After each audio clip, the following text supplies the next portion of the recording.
Hi everyone, today I will discuss the lesson 1 in business consulting, which is the role of the consultant and making the decision to be a consultant. A consultant is a person who provides professional or expert advice in a particular field of science or business to either an organization or individual. As there is no legal protection given to the job title consultant, in theory, anyone can on the day wake up and decide to adopt the consultant title.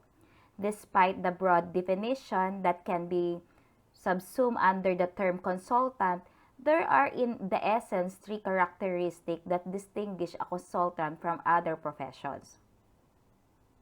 Firstly, a consultant provides expertise that a client lacks or support that a client is unable to fulfill.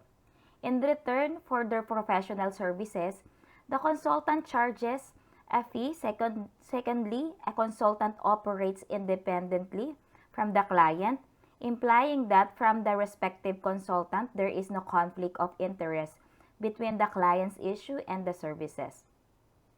Thirdly, a consultant operates in professional manner which ranges from having the right qualification to ensuring high quality service delivery and a solid internal operation.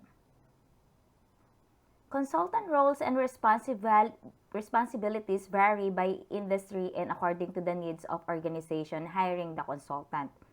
According to the employment website Indeed, a consultant is generally hired for the following: 1. Collect and analyze data, provide industry-specific coaching, brainstorming strategies, organize meetings, give presentation, and engage in problem solving.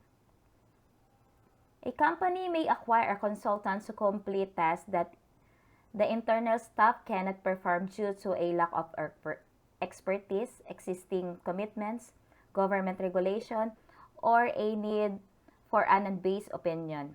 In such instances, consultant may work alone, team with other consultants, or partner with company employees to accomplish a wide variety of functional and technical objectives.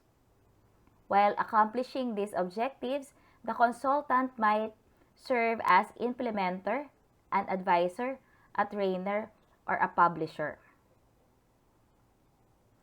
The roles of a consultant. One is addressing a specific need. A company may hire a consultant on a short-term basis to implement a specific solution to a particular need. In this case, the consultant implements a technical and functional solution that he or another consultant has recommended in an advisory role. For example, a system consultant may initially recommend an accounting application and then he or someone else installs the software and integrates it with other systems at the client site. The consultant might also train the end user of application and create functional and technical documentation. The consultant might also contract to provide ongoing maintenance and support. Another is expert recommendation. Companies frequently hire a consultant to analyze an issue, to give possible recommendation and suggestion to address the issue. For example, a consultant may assist a company in the evaluation of a potential product market, a social networking program, or the performance of a production line. The company rather than the consultant selects one or more of the consultant recommendation to implement. For a variety of reasons, a company rarely implements all of the consultant's recommendation. For instance, the company policies and procedures may preclude certain recommendations. In addition, the company may have previously been unsuccessful in its attempt to implement a similar solution, may lack the necessary resources, or may consider the alternative to be too risky. Training for knowledge and skills. A particular group of employees may need specific knowledge or skills to perform their day-to-day duties. In this case, company may hire a consultant to assess employees' training needs, then design and conduct training classes that educate the employees in the needed functional or technical skills. For example, employees may receive a teamwork, time management, and leadership training. Consultants may also train workers in technical skills such as regulatory compliance or network troubleshooting.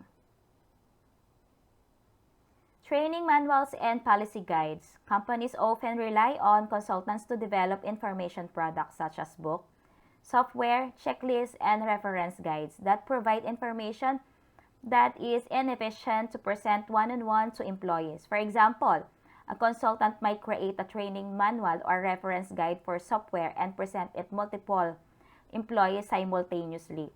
A consultant who serves a publisher frequently partners with other consultants who provide implementation, advising, and training services. The functions of a consultant. Consultants often travel to client sites to provide expert knowledge in particular subject. Businesses in nearly every industry can benefit from the knowledge of professional consultant.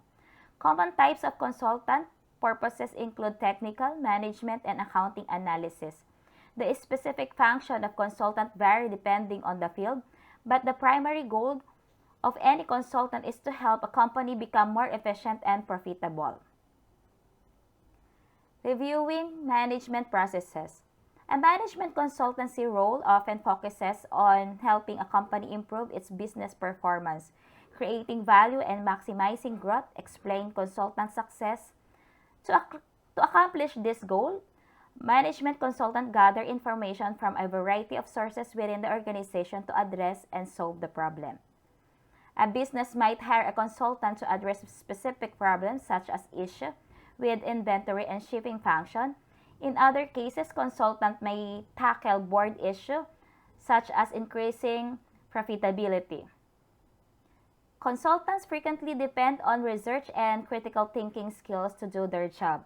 Once the research process is complete, consultants develop solutions and alternative practices to recommend an organizational management team. Analyzing marketing activities is a business can own a great product, but it is only successful if it effectively markets that product to the right people. Marketing consultant, also known as marketing research analysis, use statistical methods and software to perform research and gather relevant data to help companies determine their target market and the product and services consumers desire to buy. Before making recommendation, marketing consultant monitor and forecast marketing and sales trend, evaluate a company's marketing strategy, and gather data about competitors. Some of the specific information analyzed by marketing consultant might include consumer demographic preferences and buying habits. The gathered data is typically compiled into a report and presented to client in a clear and concise manner. Suggesting technology improvement. Most consultants in technology field work for information technology firms.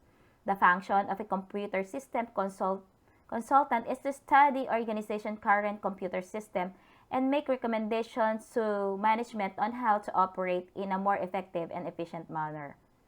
Business analysts in this area often need technical skills for consulting clients about emerging technologies. Cost and benefit analysis related to purchasing new technology or upgrading existing technology and performing tests to ensure technology is working according to its intended purpose. Other functions of computer system consultant might include recommending new software, training personnel on how to use technology system, and writing instructional manuals.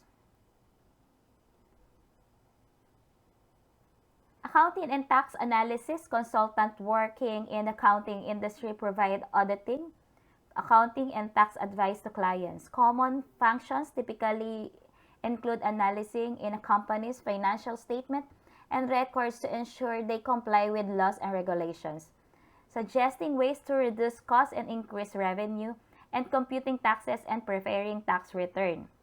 An accountant consultant who files report with Security Exchange Commission is required to be certified public accountant. Accounting consultant typically specialize in particular field of industry such as healthcare. What are the roles of organizational consultant? An organizational consultant serves as an impartial expert about various facets of business optimization. The role of OD consultant is to assess a particular area of organization wellness and provide an action plan for change. Often, organizations call upon an OD consultant to solve a particular problem, provide training or assist with a big change or leadership transition. If you want to become organizational consultant, you need to earn an advanced degree, gain practical experience, and establish expertise in the field.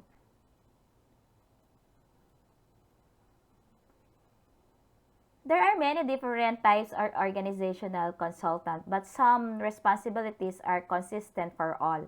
An organizational consultant begins her work long before she arrives at the job site, since the main role of OD practitioner is to assess a particular aspect of an organization. Research and exploration must be done in advance of a consultant visit to the organization.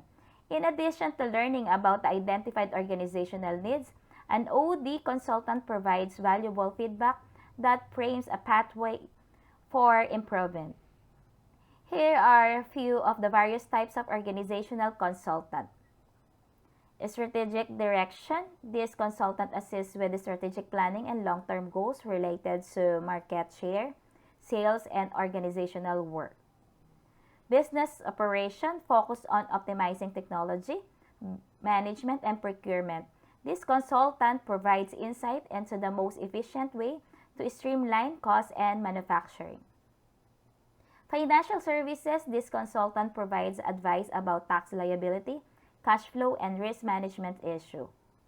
Training and development. Using a human resource lens, this consultant provides assistance with the conflict management, employee enrichment, and employee compensation. Technology and research. This consultant offers recommendation about software packages that can be transformative in business operation and provides research tool for learning for more customer management. There is a wide array of specialty consulting areas that fit the needs of unique organization. For example, public relations, environmental concerns, social media, and career-related topics are among the areas that some OD consultants address.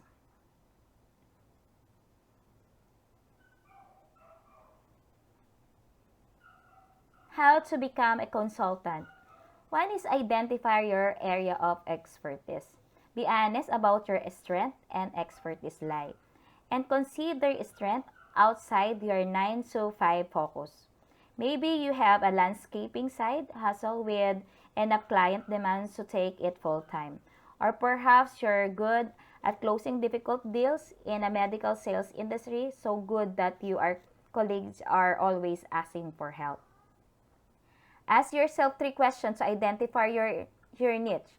Do I need a unique point of view?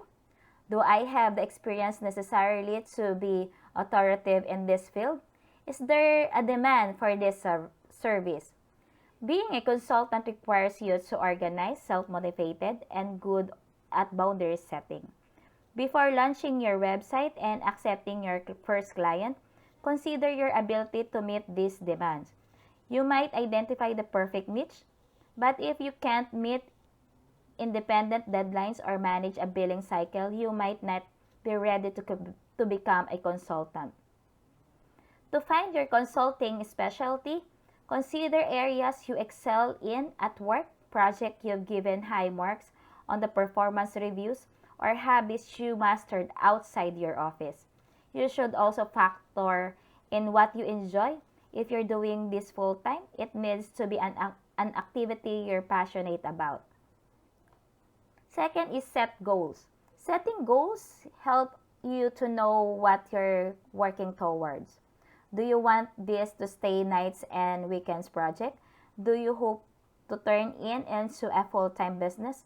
Do you want to hire employees someday? Answer this question and plan accordingly. Once you've identified broad goals for your business and narrow your focus to more immediate needs.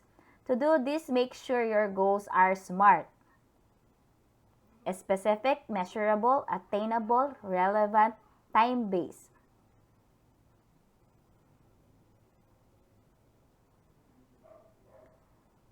Third is a make a website. Think that you can get without a website.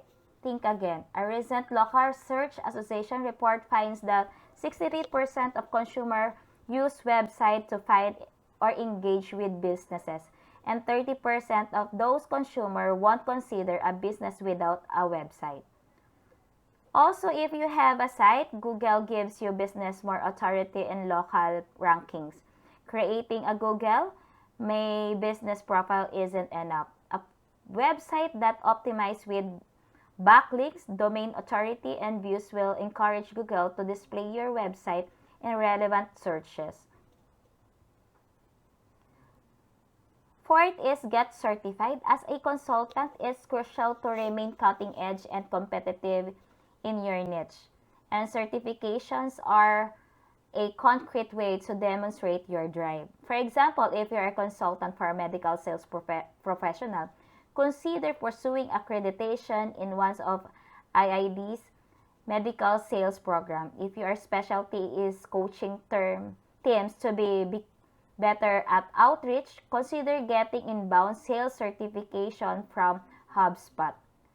Whether software, skills, or subject matter specific certification, find out what qualifications are important in your industry and invest in expanding your knowledge base. The fifth one is choose a target market. Once you've identified your niche, be clear about your target audience is. For example, if you help startup sales teams navigate early stage scale up in your own target market by answering these 5 questions. Where is my target audience located? What are their biggest pain points? Who is competing for their business? Am I targeting startup themselves, the individual sales managers? And what motivates my target audience? Getting specific about who your customer is and what's important to them allows you to provide superior service and reach clients who are the perfect match. The sixth one is decide where you'll work. You probably won't need a designation workplace while getting your consultancy off the ground. But if you're becoming a full-time consultant, it might be helpful to have an office. Before you start booking office tours, ask yourself a few questions. Can I afford an office space? And if so, how much can I afford? Will a workplace enhance my business or help it grow? Why do I need this space?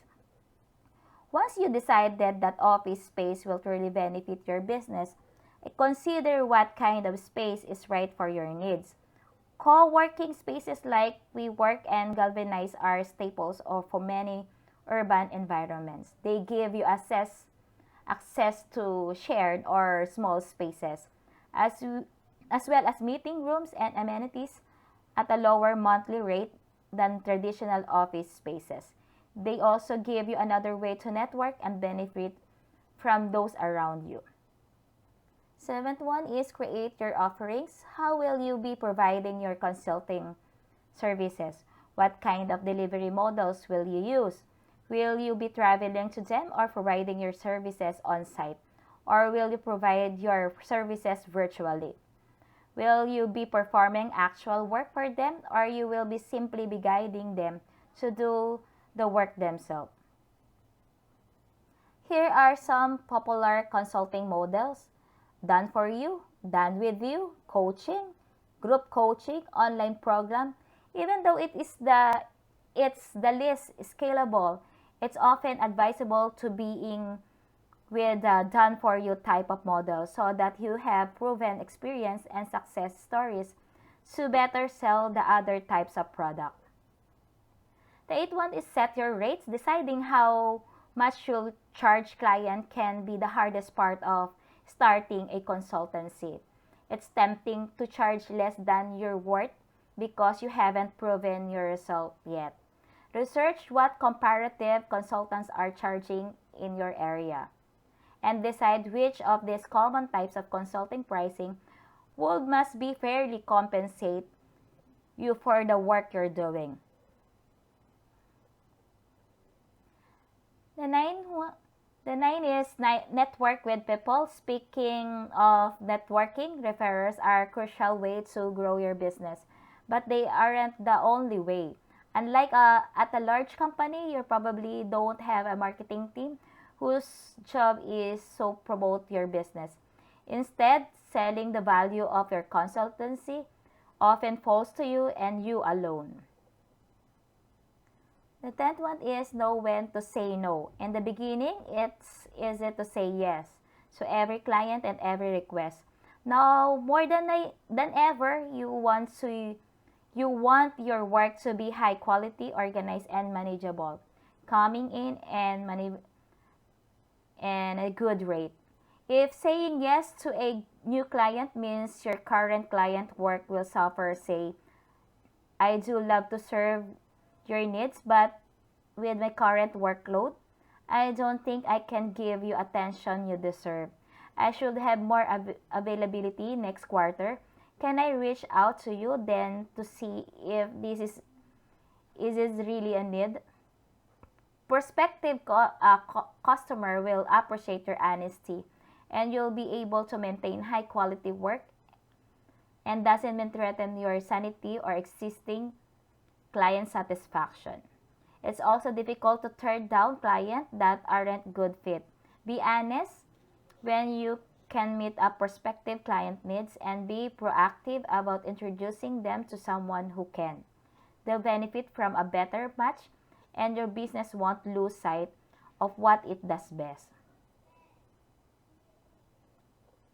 Lastly, build a reputable system for getting and selling clients. Once you have a business set up, you can't just hope for your clients to knock on your door saying, I'm here and ready to pay. You'll need to analyze your niche and examine your existing network as you strategize how to find consulting clients. From there, you need to get into the business of marketing and your consulting services and understanding exactly how to sell to the prospect. How should you charge a consultant? Double, triple your current average wage, set a daily rate, set fees for projects, set fees for performance, set fees using data from previous client work, set solution-based fees. Once you've decided what to charge, consider how you bill client and accept payment. There are many free and fee-based platforms like Invoicely, FreshBooks, and Due that allow you to automate billing cycle, track and manage invoices and payments, and run report on weekly, quarterly, or yearly earnings. And don't forget to consult with a accountant during tax season. If you're not having a taxes taking out your payments, you'll need to budget for those when taxes are due. An accountant can offer guidance on how to make this less of a headache. And that's all for our lesson 1. Thank you.